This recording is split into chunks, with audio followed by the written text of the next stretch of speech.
Bismillahirrahmanirrahim. Assalamualaikum warahmatullahi wabarakatuh. Halo teman-teman semua, kembali lagi dengan saya Usman dalam channel Usman Ugi. Baiklah, di kesempatan yang baik ini kami kembali akan berbagi informasi terbaru seputar rekrutmen P3K Guru, terkhusus untuk mengenai pemberkasan ataupun penetapan nih P3K di tahap 2, karena di sini ada informasi terbaru ataupun bocoran untuk pengisian DRH ataupun pemberkasan P3K tahap 2. Oleh karena itu silakan simak video sampai selesai, dan seperti biasa bagi rekan-rekan yang baru pertama kali menemukan channel ini, jangan lupa untuk tekan tombol subscribe-nya dan aktifkan lonceng notifikasinya agar setiap kami mengupdate info-info terbaru seputar rekrutmen P3K teman-teman yang pertama kali mendapatkan notifikasinya. Oke, terima kasih.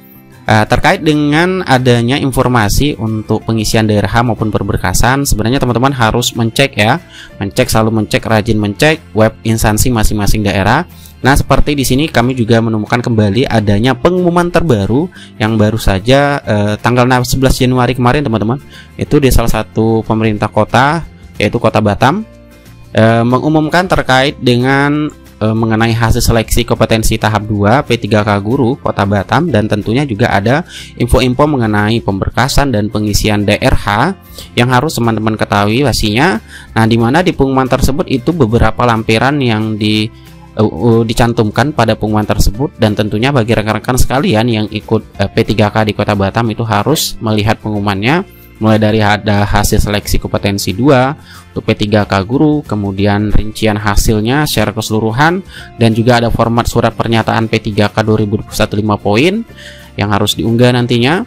Kemudian format surat pernyataan P3K 2021 tidak pindah unit kerja, kemudian format surat pengunduran diri P3K 2021. Jadi lengkap, teman-teman.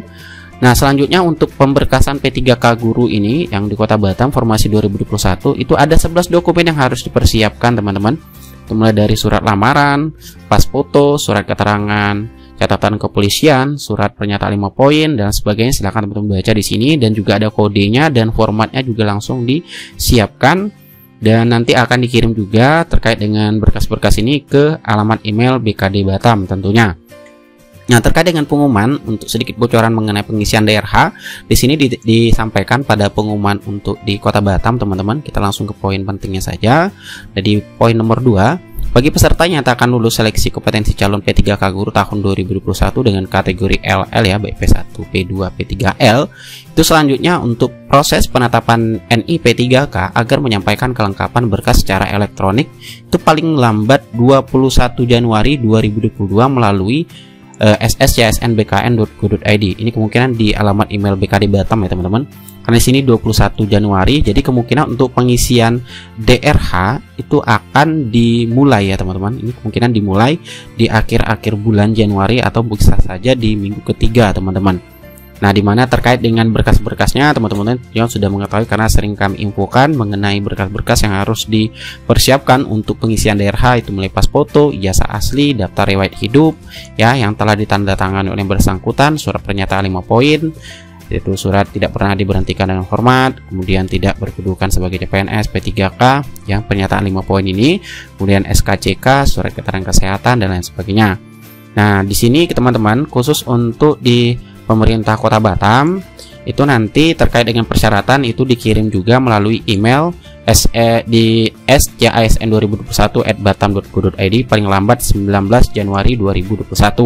Dan kemudian untuk peserta dapat melakukan tes kesehatan. Jadi di sini untuk di pemerintah Kota Batam itu diarahkan peserta yang sudah lulus untuk mengecek kesehatan di rumah sakit umum daerah yang sudah ditentukan, yaitu di Embung Fatimah Kota Batam, yang dimulai hari ini yaitu 12 sampai dengan 19 Januari 2022. Nah, selanjutnya bagi peserta yang nyatakan lulus seleksi namun tidak melengkapi berkas pada tanggal yang telah ditentukan, maka peserta dianggap mengundurkan diri, teman-teman. Nah, selanjutnya apabila di kemudian hari peserta yang nyatakan lulus seleksi diketahui memberikan keterangan atau dokumen yang tidak benar atau palsu, maka dinyatakan gugur. Dan ini pengumuman ini diinfokan atau ditantangani 10 Januari 2022. Ini sudah ada sedikit gambaran, jadi teman-teman silakan untuk rajin juga mencek di website instansi masing-masing terkait dengan persiapan pemberkasan ataupun penetapan di P3K. Dan terkait dengan untuk pengisian DRH, di sini kami akan menyampaikan juga bahwasanya untuk pengisian DRH nantinya setelah secara resmi BKN sudah membuka menu bagi rekan-rekan sekalian untuk mengisi DRH, itu ada 6 langkah yang harus teman-teman lewati untuk pengisian DRH tersebut. Nah, langsung saja di sini teman-teman. Nah, itu ada 6 langkah pengisian DRH untuk CSN 2021, itu baik untuk CPNS maupun P3K sebenarnya. Nah, di sini yang pertama kita lihat nanti teman-teman itu akan mengisi terkait dengan pengisian data perorangan terlebih dahulu. Jadi data perorangan ini adalah langkah awal ketika teman-teman melakukan pengisian DRH di akunnya masing-masing setelah nanti menu akun untuk pengisian DRH di P3K tahap 2 sudah muncul.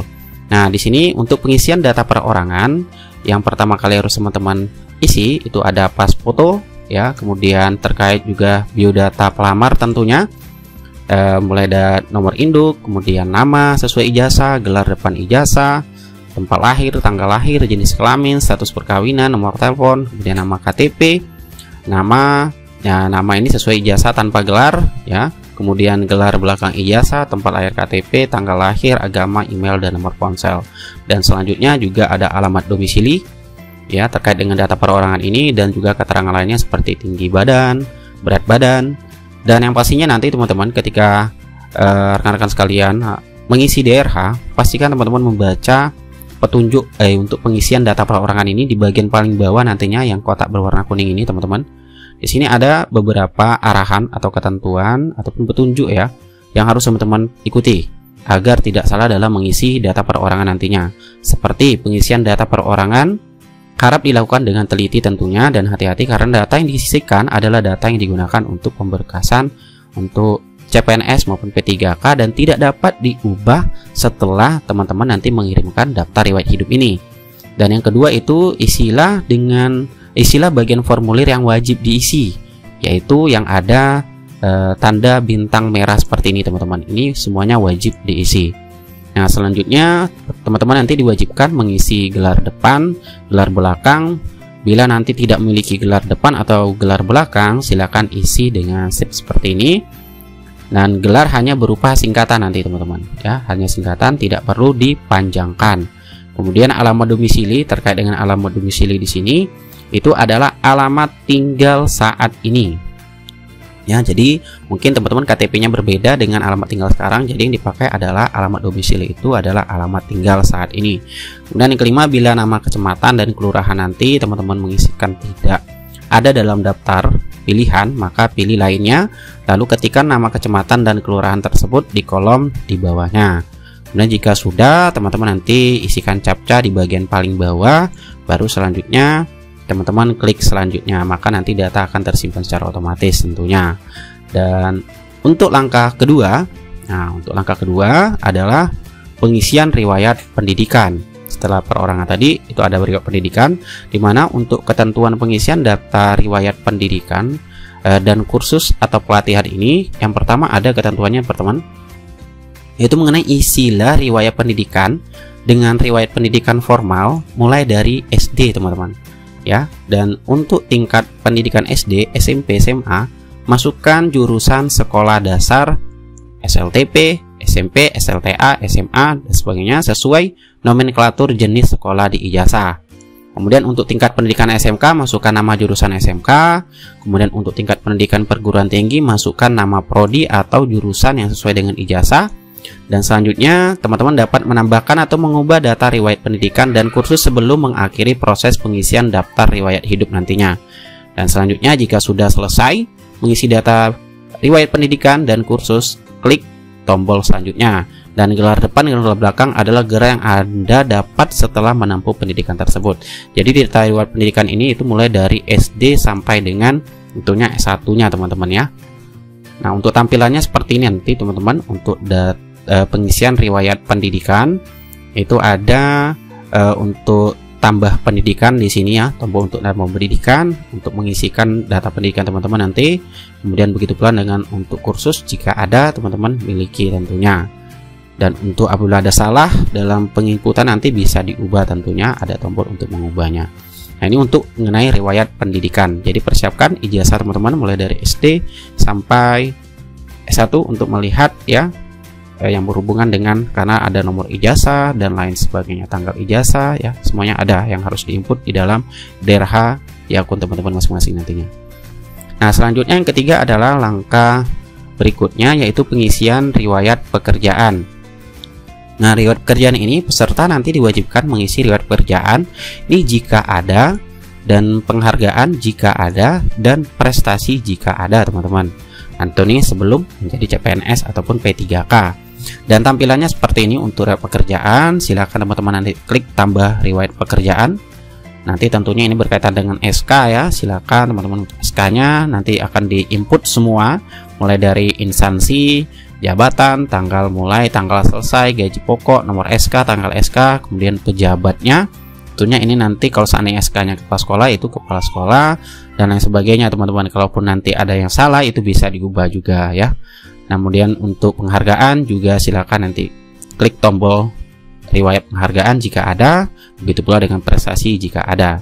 Dan pastikan teman-teman membaca kembali petunjuk atau arahan yang ada di kolom paling bawah nanti, yaitu kotak berwarna kuning, dan dimana untuk riwayat pekerjaan, penghargaan, prestasi dengan sejujurnya diisi, teman-teman. Ini nanti teman-teman dapat menambahkan ataupun mengubah data riwayat pekerjaan, penghargaan, dan prestasi sebelum mengakhiri proses pendaftaran atau pengisian daftar riwayat hidup ini. Jika sudah selesai mengisi daftar riwayat pekerjaan, penghargaan, dan prestasi, teman-teman nanti selanjutnya klik tombol selanjutnya. Nah, itu untuk terkait dengan riwayat pekerjaan. Nah, selanjutnya yang keempat adalah pengisian riwayat keluarga. Untuk riwayat keluarga ini, peserta diwajibkan untuk mengisi seluruh anggota keluarga, seperti diantaranya pasangan, kalau memiliki pasangan, istri atau suami, anak, orang tua, yang kandung ya, tentunya bapak dan ibu, saudara kandung, kakak dan adik, dan mertua bapak dan ibu. Nah, kemudian untuk tampilannya seperti ini untuk di DRH nanti, yaitu mulai dari input data keluarga, istri atau suami, silakan klik tombol di sini. Yang diisi adalah nik, kemudian nama, kemudian pekerjaan, susi, dan lain sebagainya. Silakan disesuaikan saja dengan kolom yang sesuai ada di DRH masing-masing nantinya di akun teman-teman. Kemudian anak, input nama anak, dan lain sebagainya. Nah, selanjutnya untuk orang tua kandung seperti ini tampilannya, teman-teman, bersama tempat tanggal lahir, pekerjaan, kemudian saudara kandung, dan tentunya juga ada bapak ibu mertua. Nah, untuk selanjutnya teman-teman kembali perhatikan lagi petunjuk untuk pengisian daftar riwayat keluarga ini. Nah, di sini jelaskan untuk pengisian tempat lahir, silakan mengisi dengan nama kabupaten atau kota tempat anggota keluarga lahir dengan mengetik minimal 3 karakter, lalu memilih kabupaten atau kota dari pilihan yang muncul. Kemudian bila anggota keluarga adalah seorang pegawai negeri sipil atau pensiunan PNS, maka isi NIP ya, dan nama, lalu tekan tombol cari PNS. Nanti itu ada di bagian menunya, teman-teman, khusus untuk yang keluarganya ada mungkin PNS ataupun pensiunan.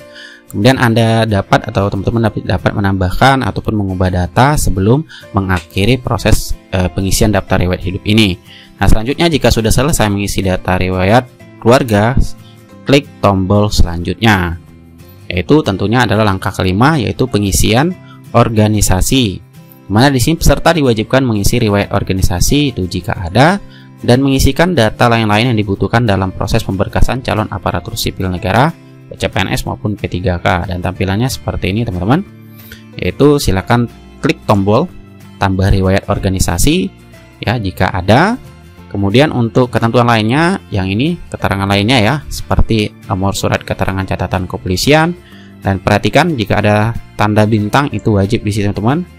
Kemudian tanggal SKCK, nama pejabat penentangan surat keterangan catatan kepolisian, nomor surat keterangan kesehatan jasmani dan rohani, kemudian tanggal surat keterangan sehat jasmani dan rohani, nama dokter tanpa gelar di surat keterangan sehat jasmani dan rohani, teman-teman sekalian. Kemudian begitu pula dengan nomor surat keterangan bebas nafsa, tanggal suratnya, kemudian nama pejabat penandatanganannya, kemudian keterangan lain yang dianggap perlu. Selanjutnya tentunya nanti klik untuk tombol selanjutnya. Nah, seperti ini, kembali dibaca lagi keterangan untuk ataupun petunjuk pengisian data keterangan lainnya, teman-teman. Silakan nanti isi captcha jika sudah selesai, baru klik selanjutnya. Nah, untuk yang terakhir ini adalah unggah dokumen. Nah, unggah dokumen ini nanti peserta diwajibkan melakukan 2 kali klik cetak DRH yang telah diisi dengan klik tombol cetak DRH perorangan dan cetak DRH riwayat.